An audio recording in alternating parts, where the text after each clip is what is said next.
কি খাচ্ছ মা? কাঁচা আমের চপ। কেমন আছে? টক টক ঝাল ঝাল বেশ ভালো সুন্দর খেতে। সন্ধ্যের টিফিনটা ভালোই লাগলো। আমি কিনা না বানাইনি, আমি বাইরে বেরিয়েছিলাম। সন্ধ্যের টিফিনটা ভালোই হলো। মুড়ি আর আমের চপ। আরও আছে, জিলিপি আছে, এটা খাওয়ার পর। আমি খুব ভালো খাওয়া দাওয়া হয়েছে। মোচা দিয়ে মোলা মাছ দিয়ে করেছি, মোলা মাছের টক করেছি, উপরে দিদি চিকেন দিয়েছে, কচুলতি দিয়েছে, আর সামনেটা হেভি হয়েছে।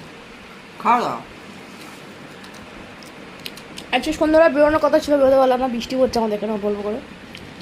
একটু কমেছিল, আমি গেলাম, যে চপ যদিও জন্য জিলিপি বৃষ্টি নিয়ে আসে, এলাম। ওই জন্য বেরোলাম না। কারণ আমার তো মাইগ্রেন আছে, বৃষ্টি পড়লে আর দেখতে হবে না। রোদ হচ্ছে, আরও হবে। কাল থেকে মেয়ে স্কুল স্টার্ট, 3 দিন ছুটি ছিল, কোথাও চলে গেল।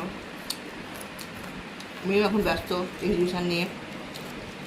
তোমাদের একদিন বলবো বন্ধুরা কী করছে আমার মেয়ে, দেবো তোমাদের এখানে। তোমাদেরকে আমার মেয়ের এক্সিবিশন দেখার ইচ্ছা থাকলে চলে এসো, দিয়ে দেবো। তোমরা দেখে নিও, নিয়ে ক্লাস চালিয়ে এসো। কী করছো? বাই।